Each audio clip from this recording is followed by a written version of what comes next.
These touch-me-not balsam have sprung up to cover the woodland floor. Each night the leaves go limp as the balsam exudes any excess moisture. In the waterlogged soils of the Lake District, this is a handy adaptation.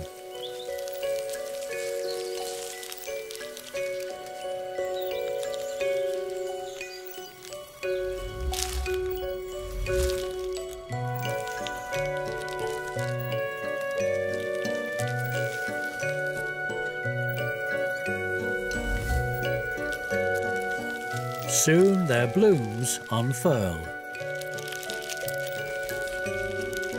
As the petals of these strange-shaped flowers drop off, seed pods begin to form.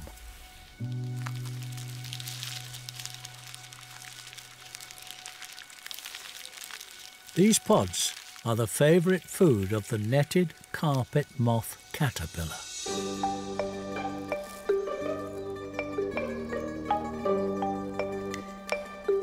Although it was once thought to be extinct, the netted carpet moth survives here in the Lake District, its last remaining stronghold.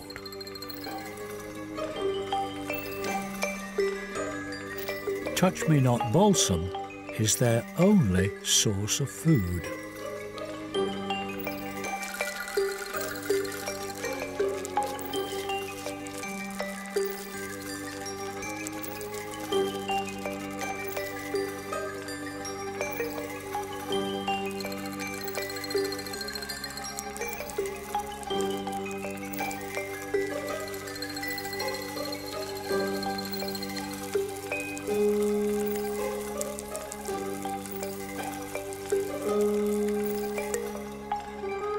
These plants have a surprise in store. Their seed heads explode. It's how they became known as touch-me-not. But nobody told the caterpillars this.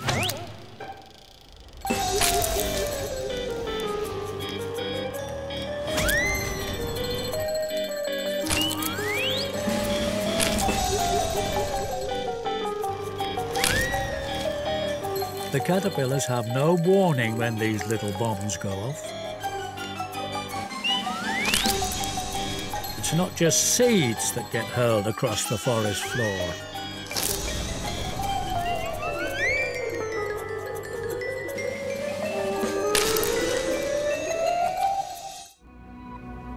The Namib Desert, one of the most exposed places on Earth.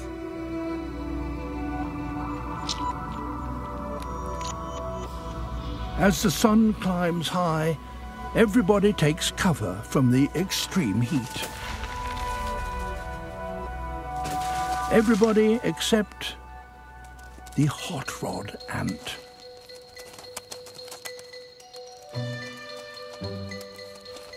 As others take refuge, their day is just beginning.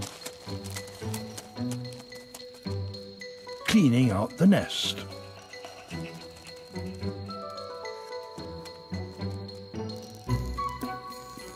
The sand can reach a scorching 70 centigrade. The ants' long legs raise their bodies above the surface, where it's 10 degrees cooler.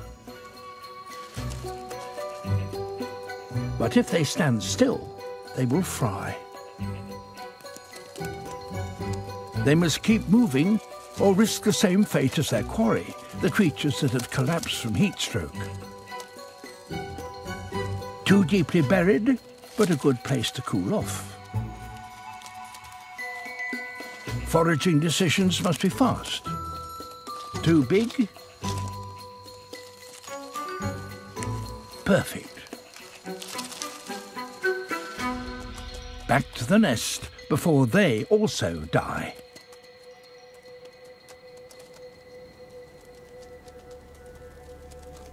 But they've strayed into a minefield.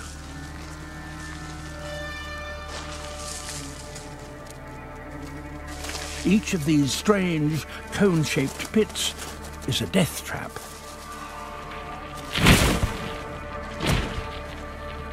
With a brutal predator at its centre.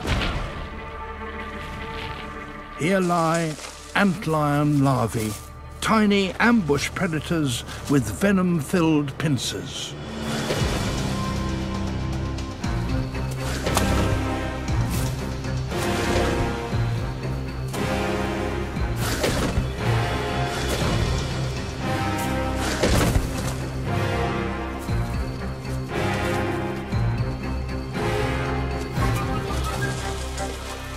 Some ants manage to escape, but the Antlion has other tricks.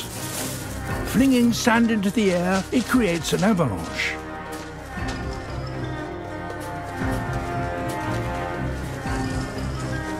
In this cone of death, the walls are so angled that the sand slips beneath the ants' feet. As boulders rain from the sky, escape seems almost impossible.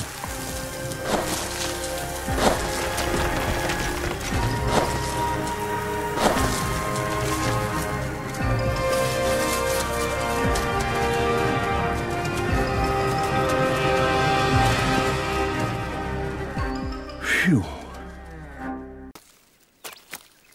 An Oogpster beetle in South Africa. He hunts ants.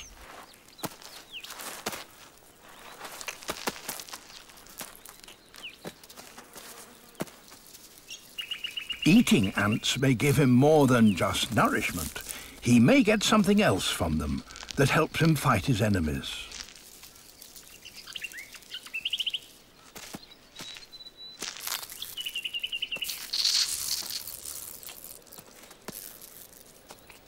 The ants launch a counter-attack and nip his ankles, but he simply kicks them out of the way.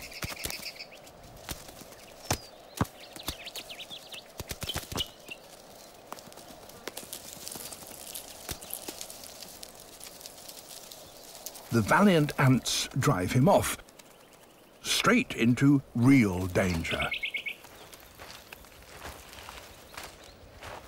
A mongoose.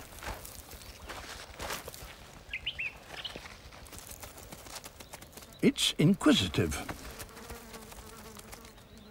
but it's also wary of the Oogpster. A black and white pattern is a warning signal. The beetle takes aim and fires formic acid straight at the mongoose's eyes and mouth.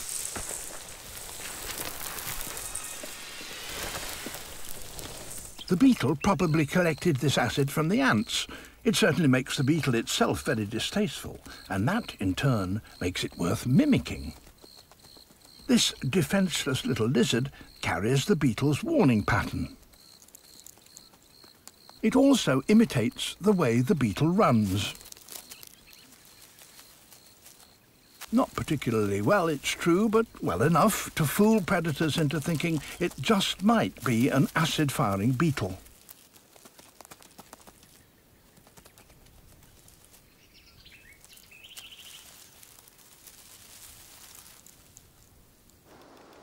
All kinds of insects have developed chemical weapons. A pair of devil riders stick insects. They fire bitter-tasting oils, terpenes.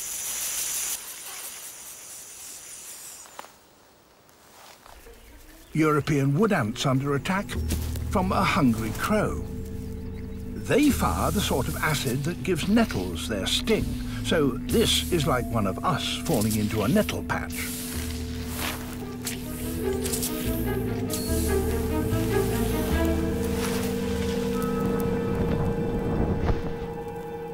But the master of chemical warfare is the bombardier beetle. It can create a chemical reaction within its body so violent that boiling caustic liquid explodes out of its abdomen.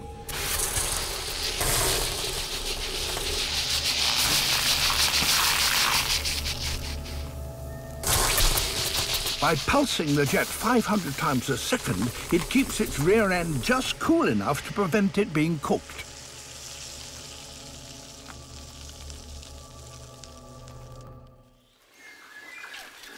The tusked Weta is New Zealand's equivalent of a mouse. And a worthy snack for a foraging pig.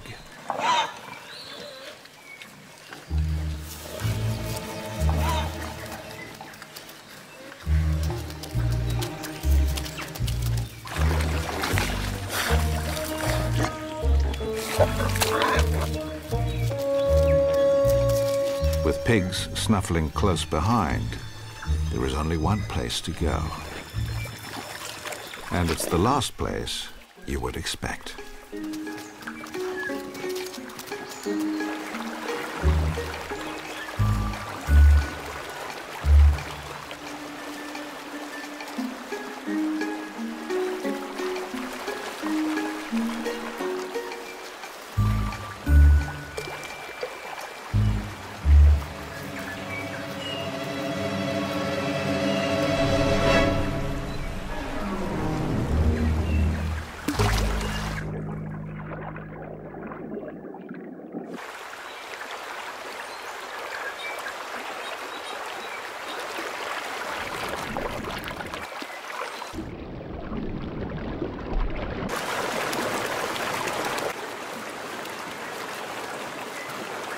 This Weta is an escape artist.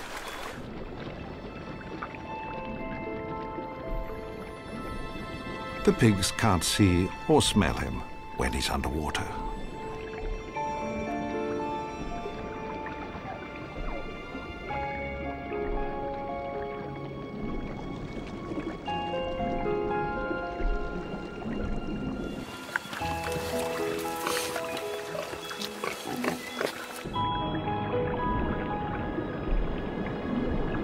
He can stay under for up to 10 minutes.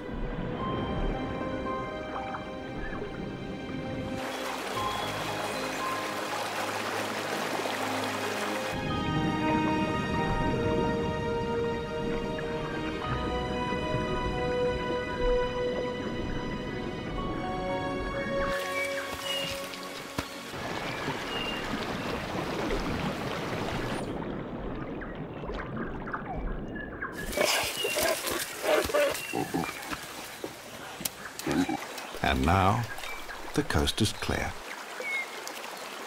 80 million years of isolation have endowed this ancient creature with extraordinary survival skills.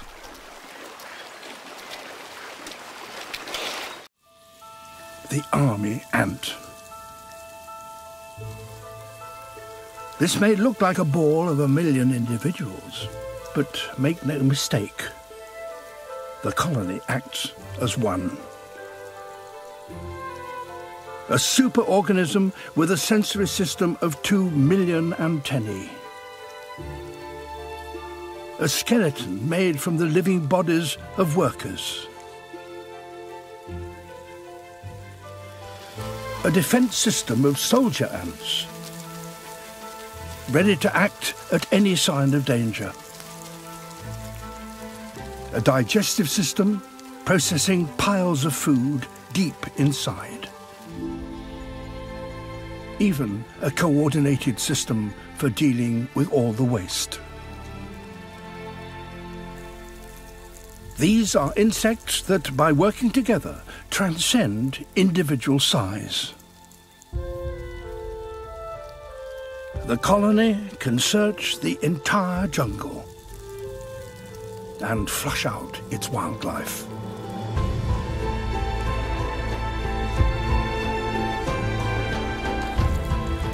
Each day, it sends out a silent probe into the forest in quest of food.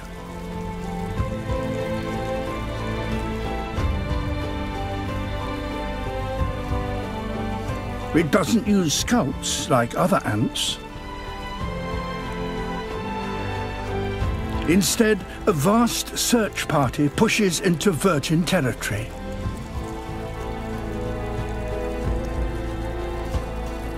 Seeking out the signs of anything alive.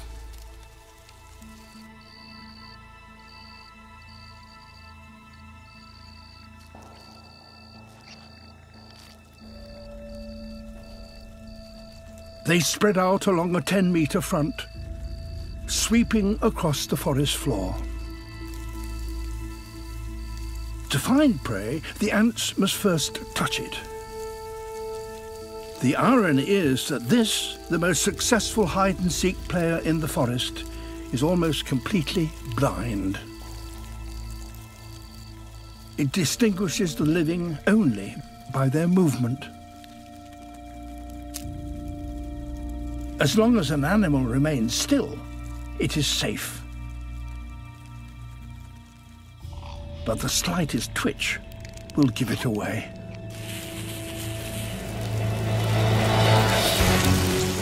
Within seconds, the prey is pinned down. Within minutes, it's torn apart at its joints. The more the prey struggles, the more the ants engage.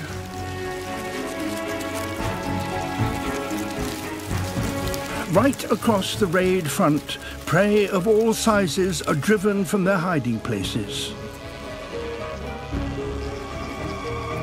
Even wasps must abandon their homes when the ants arrive.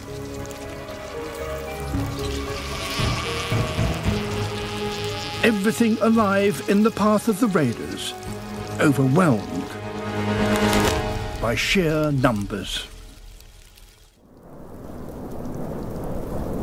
To survive here, you have to be prepared to die here.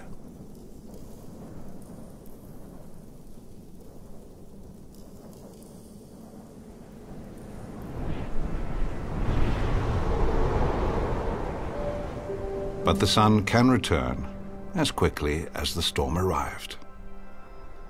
And a rise of just a few degrees is enough to spark a thaw, even underground.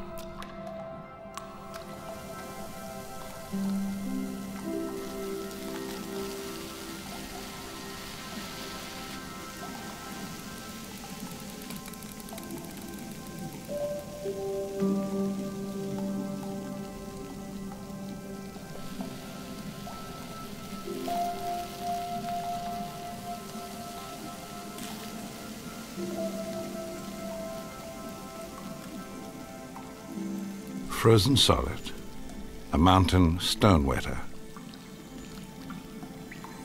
It has the most extraordinary survival technique of all.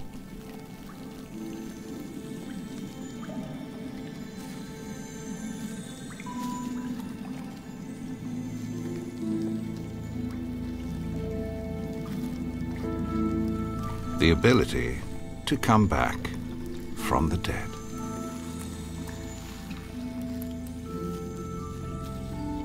Only in a specialized filming chamber can we capture its extraordinary talent. The Weta has developed special proteins which prevent ice crystals from forming inside its cells. A remarkable trick for a creature whose ancestors once lived in prehistoric warm, wet forests. But when New Zealand's mountains grew up beneath them around 5 million years ago, they were forced to come up with this incredible ability to survive near lethal temperatures.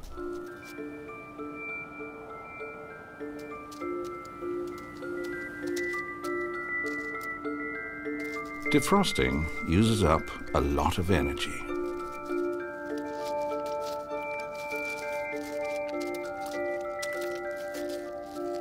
So mountain snowberries are a welcome sight.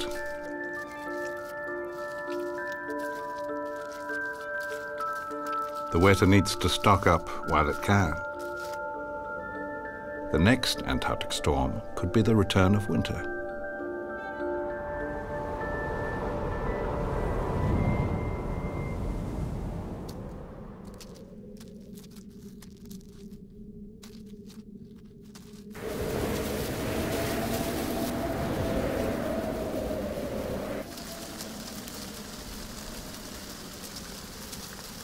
It can tolerate over 80% of its body freezing solid and can do so day in and day out for weeks at a time.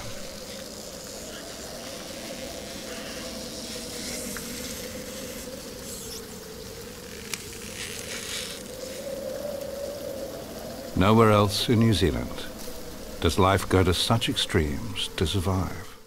Back in the hive, those bees too young to forage are housekeeping.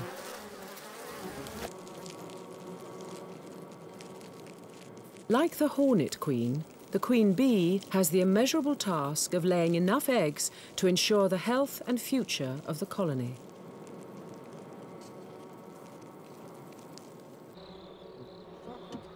The custom of keeping wild Japanese bees is as old as society itself, and Yamaguchi has kept bees since boyhood.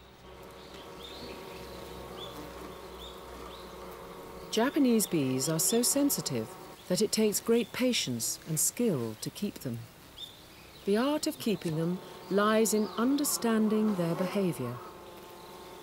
They make honey stores for the winter, but they also produce enough for Yamaguchi to harvest. Japanese bees may produce less honey than European bees, but the taste is very special. It's the smell of this growing store of energy-rich honey which could be their downfall, if it draws in a hornet scout. But right now, the hornets have other problems to contend with. The nest is now monstrous. The workers have excavated over a ton of earth.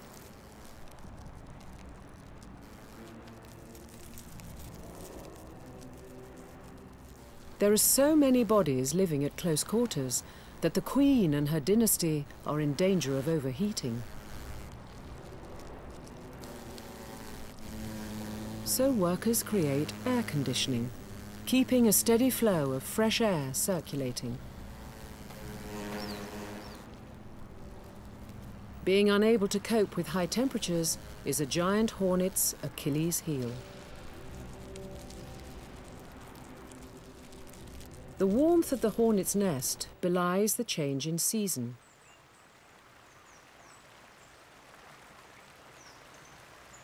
Seasons change fast up here in the mountains, and when autumn arrives, there are far fewer insects around. This means my hives are even more vulnerable to attack. For me, it's an anxious time.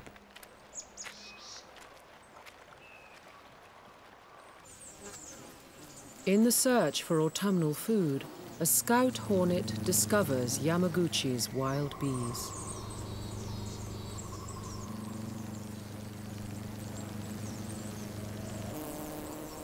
The honeybees fan an alarm pheromone through the air. This alerts the whole hive to the hornet's presence. The scout smells the honey within. A prize this rich is worth scent marking.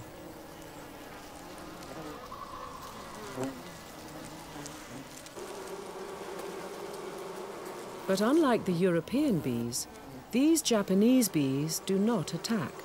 Instead, they lure the scout inside.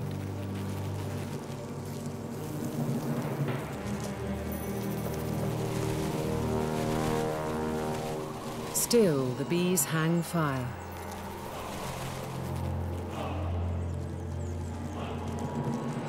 Then one is caught. It's the signal the others have been waiting for.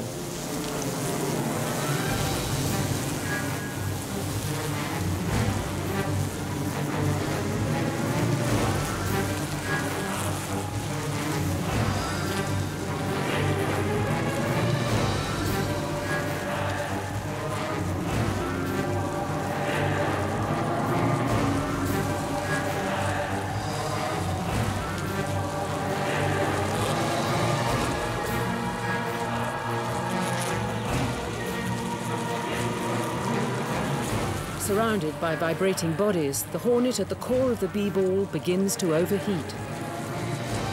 The bees have the advantage, a heat tolerance 2 degrees above that of their enemy. At 46 degrees Celsius, the aggressor is roasted alive.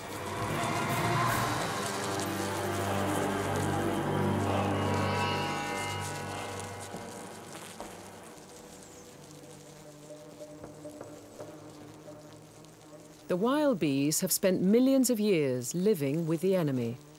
That's why they alone have developed this extraordinary survival strategy.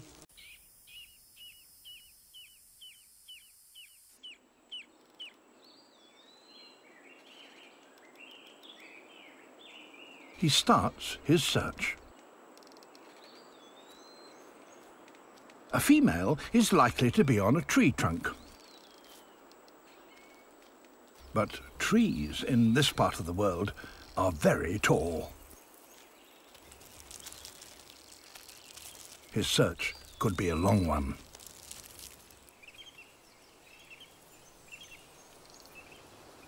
Unfortunately for him, she is 25 meters above him, near the top.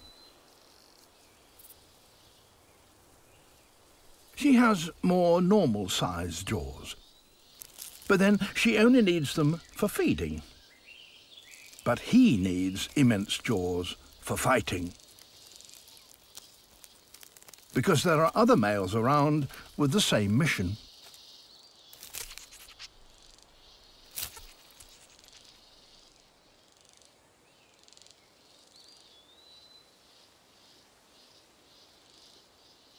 Sheer strength is not enough in these battles. The technique is to reach over your opponent's head and hook your jaws under his wing covers. That's why his jaws are so long and have that odd shape. He's got the grip. Now he has to lift. And that needs strength.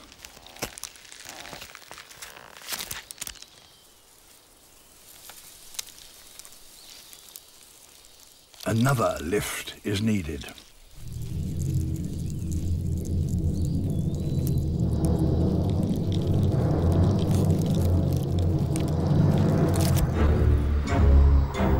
And that's that.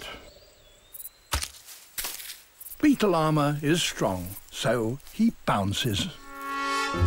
The winner climbs on. There are more males ready to fight him up here.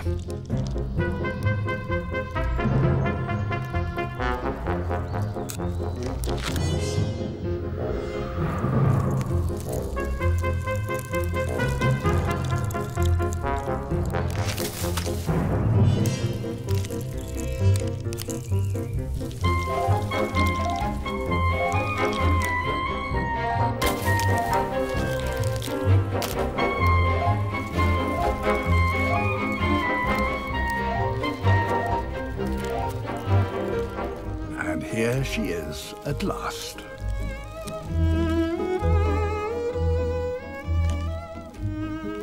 But she doesn't seem to be in the mood.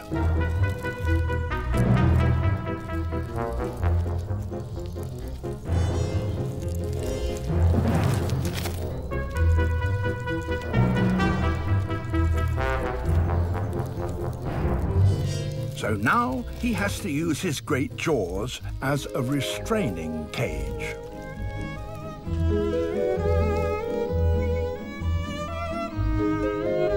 Success at last.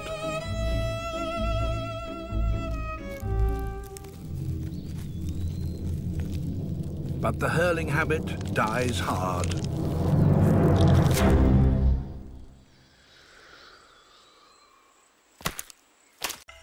Mantids will eat anything that moves, including other mantids.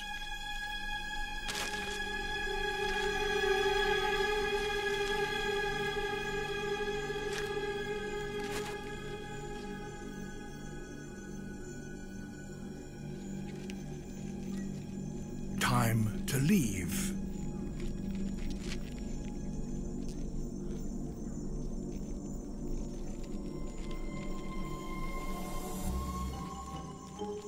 This tiny insect is now open to attack from predators lurking in the undergrowth.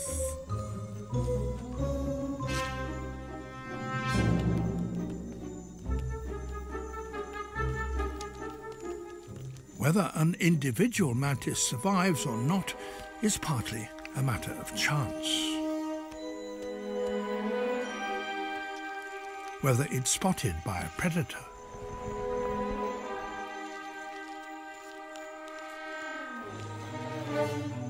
Whether it turns right or left.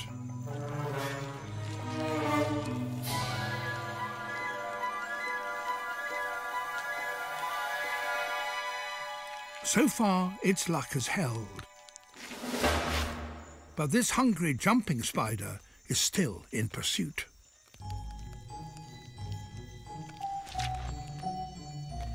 A mantis is born with exceptional eyesight, but the spider's is even better.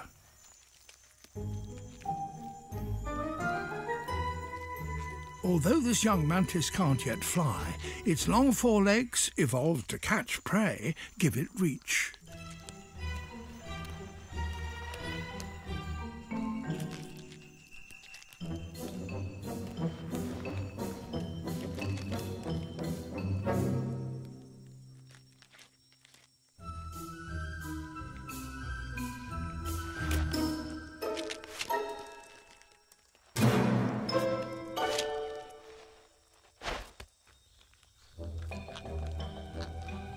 There seems to be no escape.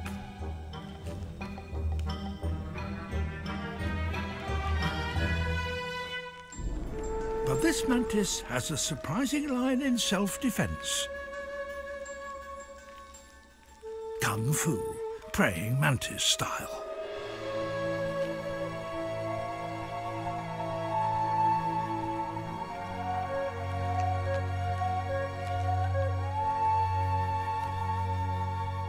Of course, it's all bluff, trying to look bigger and confuse its enemy. But it's got away with it.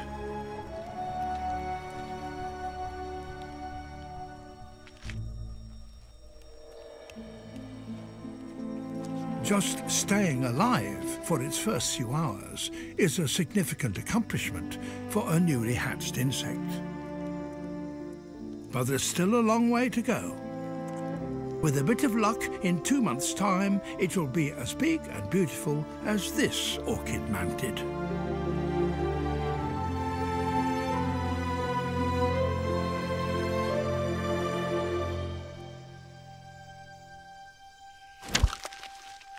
Or maybe not. After all, mantids are cannibals. By pooling their resources, the queens have survived their first major challenge. But this coalition can't last. Tensions are already on the rise as the queens jostle for position within the royal court. The weaker crouch submissively before the more dominant, including the founding queen.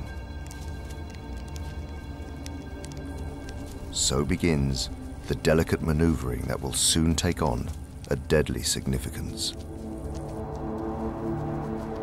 Those at the bottom of the hierarchy have little chance of surviving the coming trials.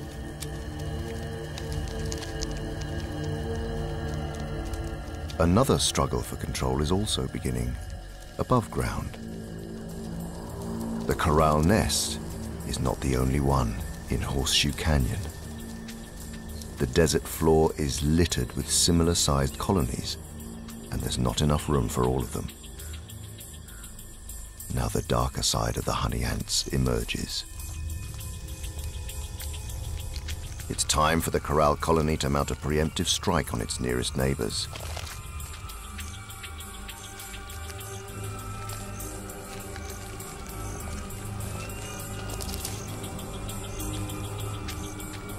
This killing spree continues through the summer until the corral colony has eliminated all the other new nests in their immediate neighborhood.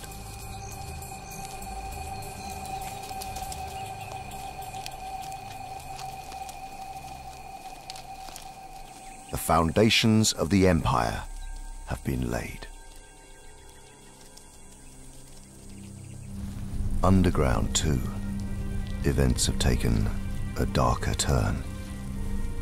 One of the queens lies dead in the royal chamber.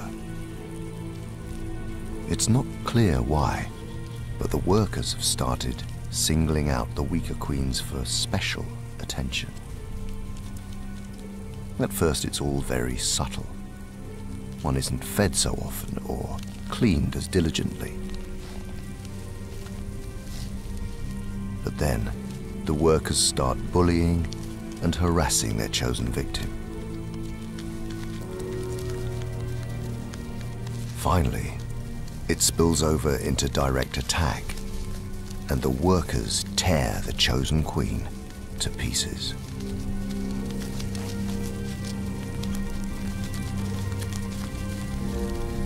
Nothing can go to waste, even a royal carcass. Workers carry hungry larvae over to feast on the dead queen, including many that must have been her own offspring.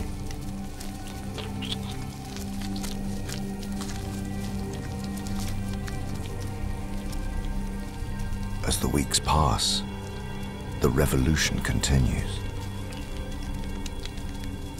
Only the most dominant royals seem immune to attack. They just watch and wait as the workers go about their gruesome business.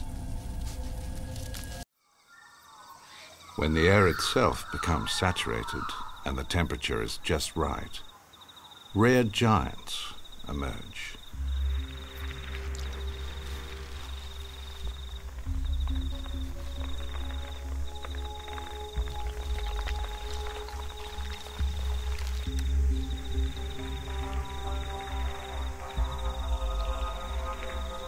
A Pawelephanta snail.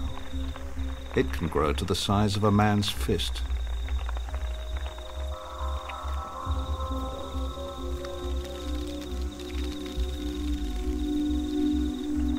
So rare, they can only be filmed in captivity, where their extraordinary behavior is revealed. It's still a mystery as to exactly how they track down their food. But one thing is for sure. This snail has unusual tastes and revolting table manners.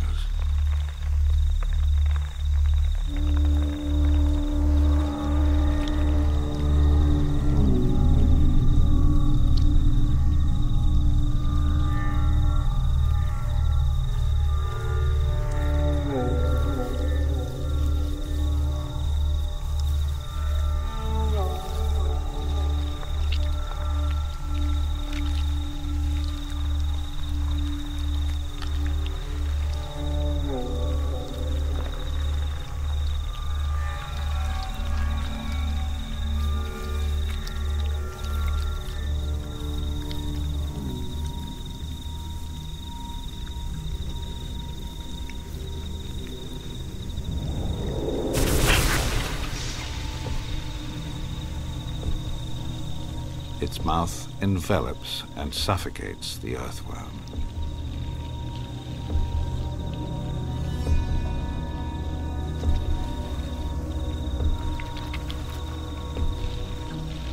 It's sucked down like spaghetti.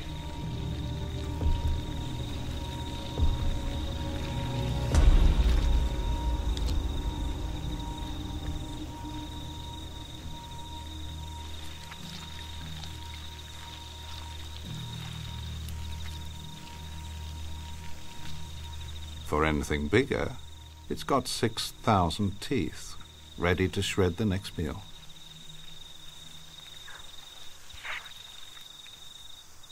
In this supersaturated environment, this specialized snail is the ultimate predator.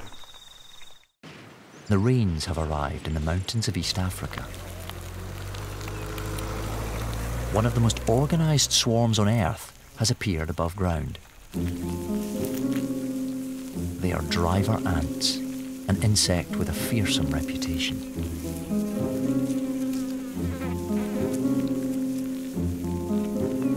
In the rainy season, they form these extraordinary hunting trails. Large soldier ants line the trail, protecting the smaller workers inside. Their massive jaws create an impregnable barricade.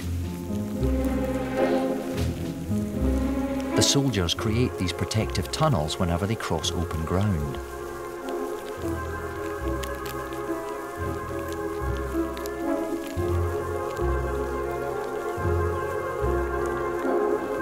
The trails radiate from the nest in every direction. Some stretch 100 meters. A worker running at full pelt takes 45 minutes to run its length. The soldiers protect the trail at any cost.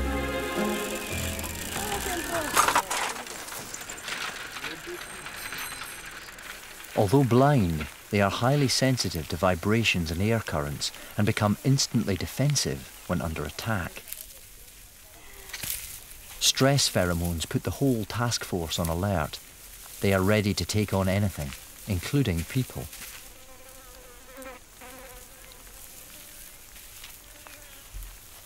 They are programmed to keep the trail moving or die trying.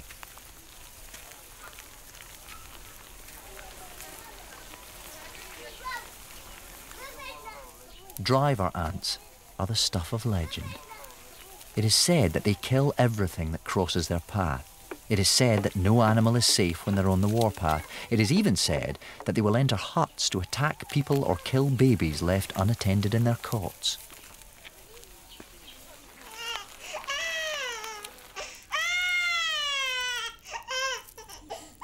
The truth is somewhat different. Although the bites are painful against people, they are purely defensive. The jaws may slice through human flesh like butter, but it's simply a warning.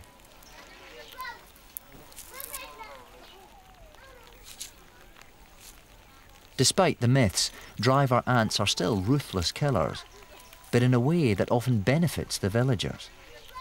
Dangerous pests like scorpions are quickly set upon by the ants. Even the scorpion's deadly sting is powerless against this invincible army. Both workers and soldiers join the attack, dividing up their roles according to their size. As some look for a chink in its leg armour, others prise open its body plates like a tin opener.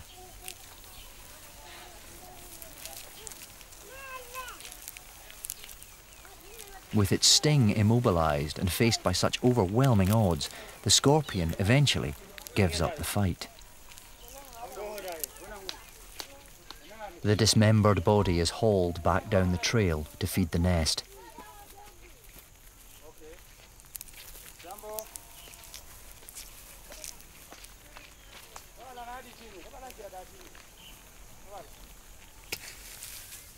The farmers' fields provide even more opportunities for the attack force. Pests disturbed by digging are soon dispatched by hundreds of razor-sharp jaws. The ants make a clean sweep, capturing up to 100,000 insects in a single raid.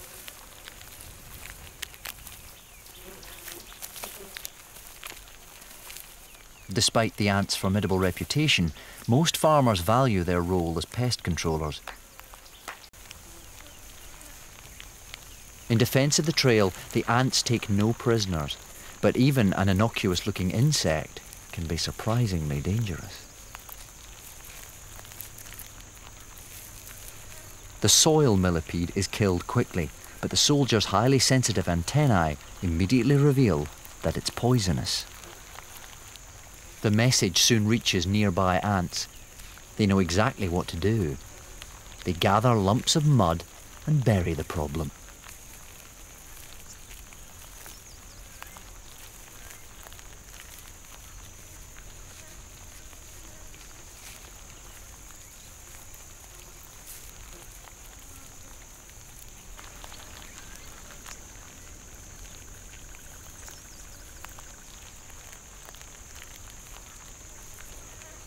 With the millipede out of harm's way, the trail can safely continue its journey. But more dangers await the trailblazers.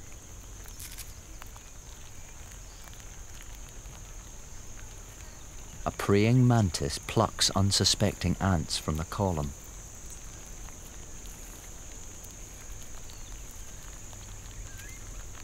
He seems to have the upper hand, but the ants he kills send out a dying message.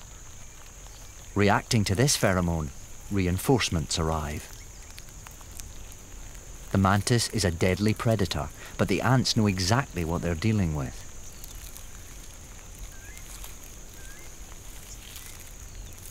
One soldier grabs the mantis's jaws, stopping it from doing any more damage.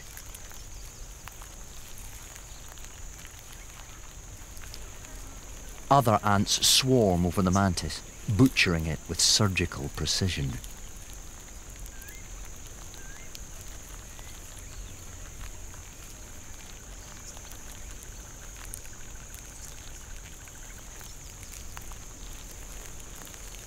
The mantis's fate is sealed by a clinical decapitation.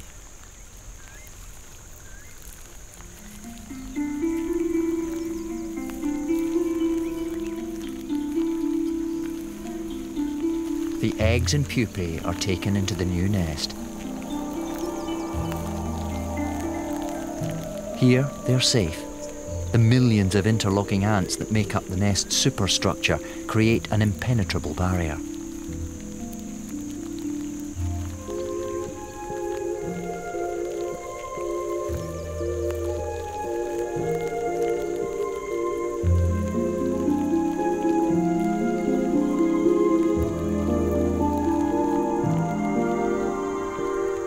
From the outside, is it possible to get an idea of the nest's huge scale?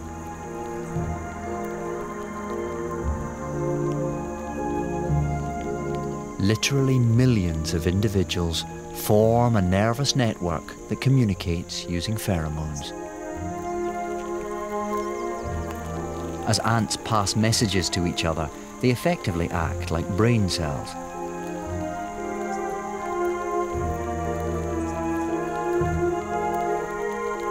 Through the millions of interconnections, they arrive at a decision that works for the benefit of the colony.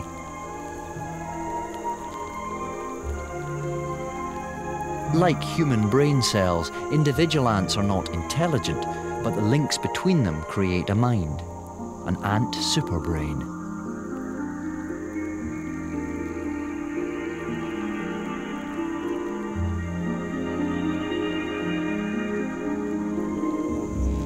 Deep inside is the queen. Her role is to replenish the colony by laying 2 million eggs a month.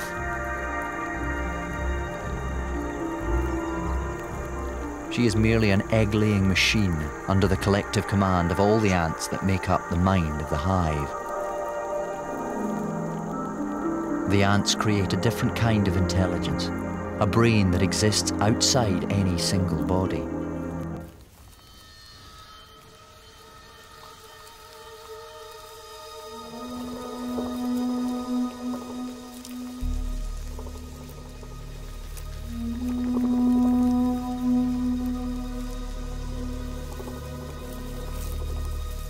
There is no other species on the planet that responds as quickly and as dramatically to the good times as the desert locust.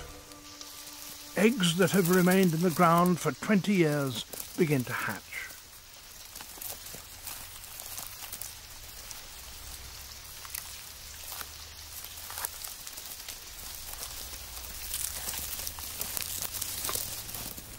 The young locusts are known as hoppers, for at this stage they're flightless. They find new feeding grounds by following the smell of sprouting grass.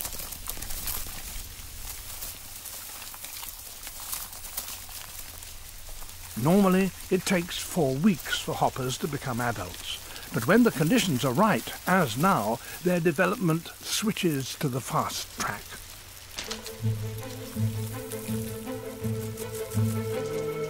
As the vegetation in one place begins to run out, the winged adults release pheromones, scent messages, which tell others in the group that they must move on.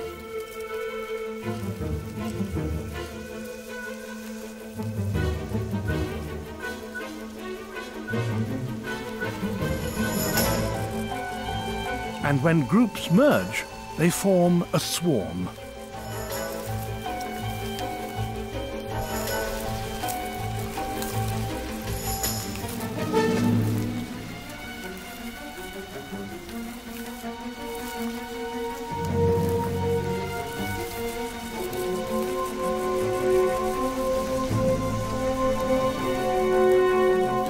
adult locust eats its entire body weight every day, and a whole swarm can consume literally hundreds of tons of vegetation. They have to keep on moving. The swarm travels with the wind. It's the most energy-saving way of flying. Following the flow of wind means that they're always heading toward areas of low pressure, places where wind meets rain and vegetation starts to grow. As they fly, swarms join up with other swarms to form gigantic plagues several billion strong and as much as 40 miles wide. They will consume every edible thing that lies in their path.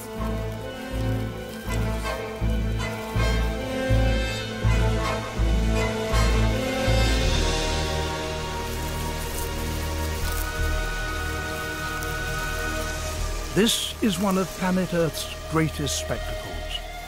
It's rarely seen on this scale, and it won't last long. Once the food has gone, the steady roar of a billion beating locust wings will once again be replaced by nothing more than the sound of the desert wind. We've seen how managing woodland and farmland for butterflies can preserve the countryside we love, and also how butterflies can inspire the next generation to protect it. But if you still have doubts about whether butterflies can make our countryside a better place, then you need look no further than the humble caterpillar. Because if there's one thing we've learned from them, it's that change is possible.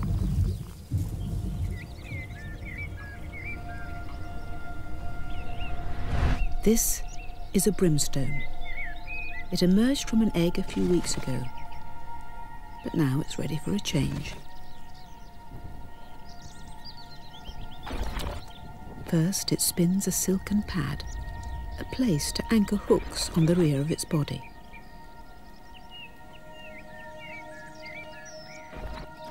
In a move to rival a contortionist, it passes strands of silk behind itself, creating a girdle to support it through the change to come.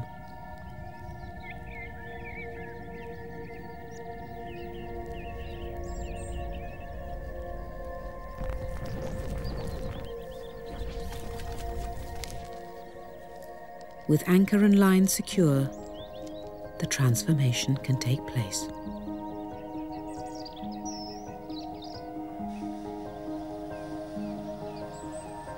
Caterpillars are little more than stomachs on legs. But that body has served its purpose and can be discarded in favour of another. The caterpillar's head is about to split wide open, and when it does, something very different will emerge.